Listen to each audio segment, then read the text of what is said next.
Bapak Ibu yang terkasih, marilah kita berdoa. Doa yang diajarkan oleh Tuhan Yesus sendiri.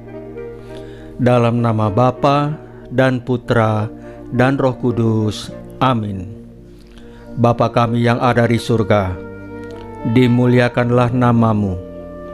Datanglah kerajaan-Mu, dan jadilah kehendak-Mu di atas bumi seperti di dalam surga. Berilah kami rezeki pada hari ini, dan ampunilah kesalahan kami, seperti kami pun mengampuni yang bersalah kepada kami. Dan janganlah masukkan kami ke dalam pencobaan, tetapi bebaskanlah kami dari yang jahat.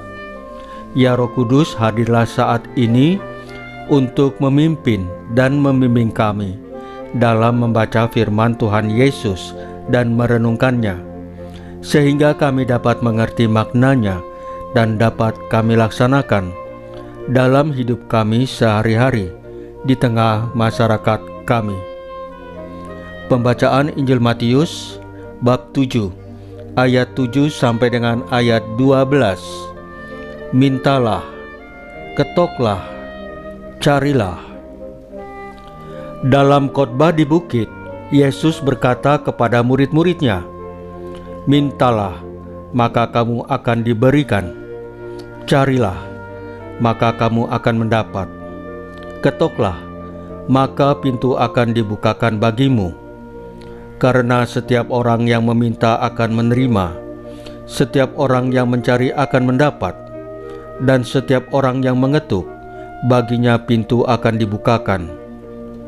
Adakah seorang daripadamu yang memberi batu kepada anaknya jika ia meminta roti, atau memberi ular jika ia meminta ikan?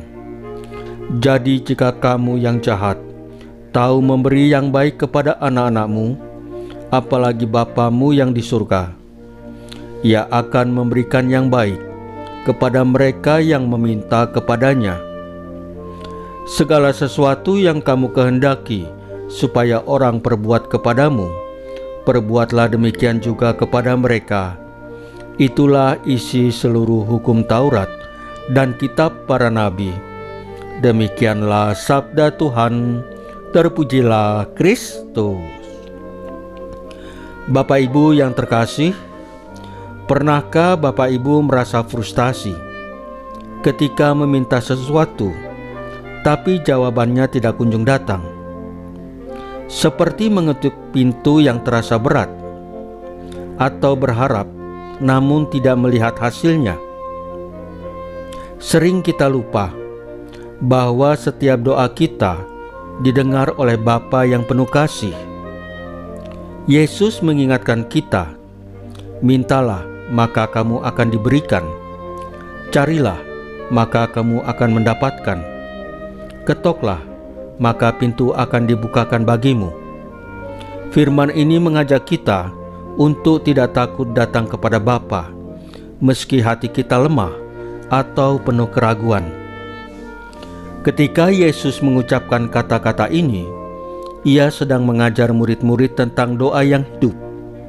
Bukan sekedar kata-kata, tapi hubungan nyata dengan Bapa. Di tengah tantangan, keraguan, dan pergumulan hidup mereka. Kata kunci di sini adalah ketekunan dan kepercayaan. Percaya bahwa Bapa mendengar, tahu yang terbaik bagi kita, dan tidak pernah meninggalkan kita. Para santo memberi teladan nyata. Santo Alexandros mengalami penganiayaan dan penolakan karena imannya. Ia sempat dipenjara dan dijauhi banyak orang. Namun ia tidak menyerah. Setiap hari ia berdoa dengan tekun, mencari kehendak Bapa, dan membantu sesama di sekitarnya meski dalam kondisi sulit. Dari kesabarannya, kita belajar bahwa doa yang teguh mampu menguatkan hati dan menuntun tindakan nyata. Santo Didacus Carvalho, seorang imam yang miskin dan hidup sederhana, memilih meninggalkan kenyamanan dunia demi melayani orang miskin dan sakit. Ia berkeliling ke desa-desa, menghibur yang putus asa, mengajar iman kepada anak-anak, dan memberi perhatian kepada mereka yang terpinggirkan. Tindakan nyata dari doa dan iman ini mengajarkan kita bahwa doa bukan hanya untuk diri sendiri, tetapi harus membuahkan kasih bagi sesama.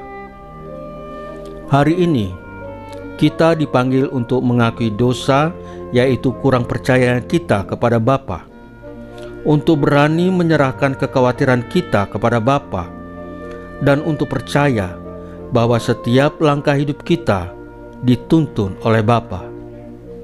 Kita harus membiarkan firman ini mengubah tindakan kita, yaitu menjadi lebih sabar, menjadi lebih rendah hati, dan berani mengasihi, seperti teladan Santo Alexandros dan Santo Didacus Carvalho. Bapak Ibu yang terkasih, marilah kita berdoa. Ya Tuhan Yesus yang penuh kasih, ajarlah kami untuk percaya sepenuh hati dalam doa, untuk mengetuk pintu-Mu tanpa takut, dan untuk mencari kehendak-Mu dengan tekun. Tolong kami meneladani Santo Alexandros dan Santo Didacus Carvalho. Mereka setia dalam doa, berani menghadapi kesulitan, dan melayani sesama dengan tulus.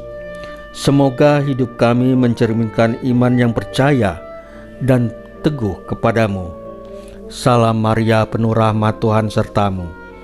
Terpujilah engkau di antara wanita, dan terpujilah buah tubuhmu Yesus. Santa Maria Bunda Allah, doakanlah kami yang berdosa ini, sekarang dan waktu kami mati. Ya Tuhan Yesus, tambahkanlah iman kami hanya kepadamu saja, karena hanya Engkaulah Tuhan dan Juru Selamat kami satu-satunya, tidak ada yang lain. Dalam nama Bapa dan Putra dan Roh Kudus. Amin. Bapak Ibu yang terkasih, bacaan firman dan renungan hari ini sudah selesai. Tuhan Yesus memberkati kita semua.